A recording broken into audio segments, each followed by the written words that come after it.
আচ্ছা মেয়ে বোমার আঘাতে মারা গিয়েছে, একাধিক বাড়িতে বোমাবাজির অভিযোগ, কি বলবো? সকাল থেকেই ঢুকঢাক চলছিল, প্রশাসন সম্পূর্ণরূপে ব্যর্থ। এখন নাকি এসপি টেসপি গিয়ে বিশাল বাহিনী নিয়ে এখন কি করবে? এখন কি করবে? একটা বাচ্চা মেয়ের জীবন চলে গেলে এখন ভোট দিচ্ছে। ওই গ্রামটা জানে না অনেক আগে থেকে ওই এলাকাটা উত্তপ্ত। এর আগে ওখানকার লোকাল আইসি ওসির আক্রান্ত হয়েছিল বিভিন্ন রাজনৈতিক দ্বন্দ্ব নিয়ে। এত সাহস কোথা পাচ্ছে? এই বোমা গুলি পিস্তল কোথা থেকে আসছে? প্রশাসন কি করছে? আমি আমি এই পিরিয়ডে না, আমি মুর্শিদাবাদ গিয়েছিলাম। আমি আসার পর আমার গাড়িটাও আটকে ছিল। আমি বললাম চেক করুন, তারপর বলুন না চলে যায়। আমি না চেক করুন, আপনার ডিউটি পালন করুন। মানে এমএলএ এর গাড়িও ছাড়ছে না, এমএলএ গাড়ি তো কিছু যেতে পারে। আমি এখন কনফিডেন্টলি বললাম যে আমারও চেক করুন, কোনো সমস্যা নেই, তখন ছেড়ে দিল। তাহলে ওইখানে বোমগুলি পিস্তল ঢুকলো কি করে? দেখলে দেখা যাবে তৃণমূলকে আরো ওরা গ্রিন করিডোর করে ঢুকায়। এই দায়িত্ব রাজ্য সরকারকে নিতে হবে। আমি রাজ্য সরকারের প্রধানের ক্ষমা চাওয়া উচিত নিঃশর্তে, এবং এই সমস্ত যারা গুন্ডা দুষ্কৃতী বদমাস আছে তাদের ঘাড় ধরে জেলের মধ্যে ঢুকিয়ে দেওয়া দরকার।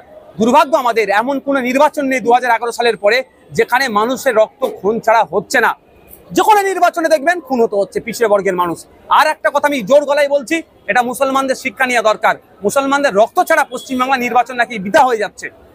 মুসলমানরা না খুললে পশ্চিমবাংলা নির্বাচন নাকি সার্থক হয় না। আর কত মার খাবেন? চাকরিতে 0% নিচে চলে গেছেন, শিক্ষা স্বাস্থ্য কর্মসংস্থান ধ্বংস হয়ে গেছে, ওবিসি সার্টিফিকেটে ধ্বংস হয়ে গেলেন। এখনো লাশ হয়ে এই লাশের রাজনীতি করবেন?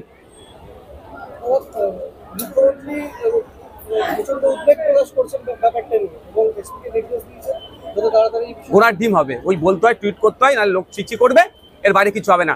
বকটুয়ে কাণ্ডর পরে যখন 11 জন মুসলিম পরিবারের মানুষজনকে শহীদ করেছিল, খুন করেছিল তাদের দলের লোকেরাই, তখন তারপরে কি বলেছিলেন মুখ্যমন্ত্রী মহাশয়? অবৈধ অস্ত্র শস্ত্র বোমগুলি পিস্তল উদ্ধার করতে। যদি উদ্ধারই হয়ে যেত তাহলে এই দিন দেখতে হতো না? আমার ভাঙড়ে আমার 3টে ভাইকে শহীদ করতো না, ভাঙড়ে আরো সাধারণ মানুষকে শহীদ করতো, ওরা খুন করতো। আজকে যে বাই ইলেকশন ছিল, তৃণমূল জয়লাভ করেছে, শুভেন্দু অধিকারী বলছেন যে তার মডেল সফল হয়েছে। দেখুন, নিজের দইকে কেউ কি টক বলবে না। 12,000 ভোট কমেছে, এটা মাথায় রাখা দরকার শুভেন্দু বাবু। হিন্দু ভাই করলে হিন্দু ভাইরা ভোট দেবে না, অত সহজ নয়।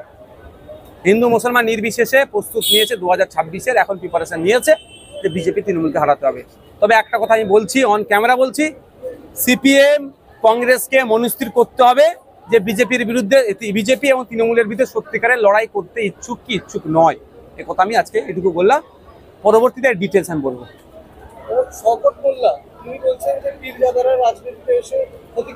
আপনি জ্ঞান দেবে নটোরিয়াস ক্রিমিনালটা? ফুরফুরা শিব পীরজাদার ইতিহাস ওনার জানা আছে?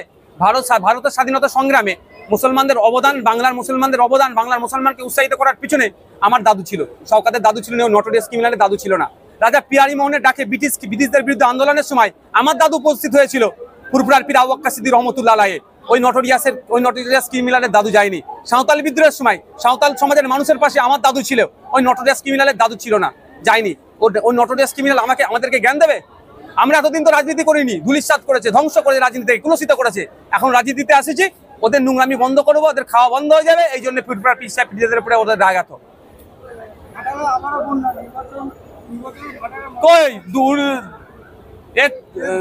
কি সব ডায়লগ ভুলে গেলেন?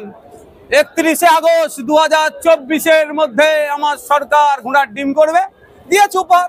আপনারা দিয়েছেন হিরোকে, তো হিরো কি করে কন্ট্রোল করবে? আপনারা যদি জনগণের জনপ্রতিনিধিকে জিতে দেন, পার্লামেন্টে গিয়ে আপনাদের হয়ে তুমুল ভাবে করতো। সমস্যা হচ্ছে আপনাদের ভুল লোককে নির্বাচন করবেন আর আশা নেবেন। আপনি লাগাচ্ছেন আম গাছ, আর আমরা খাওয়ার শখ গেছে। আমরা খাওয়ার শখ গেলে আমরা গাছই লাগাতে হবে। Thank you.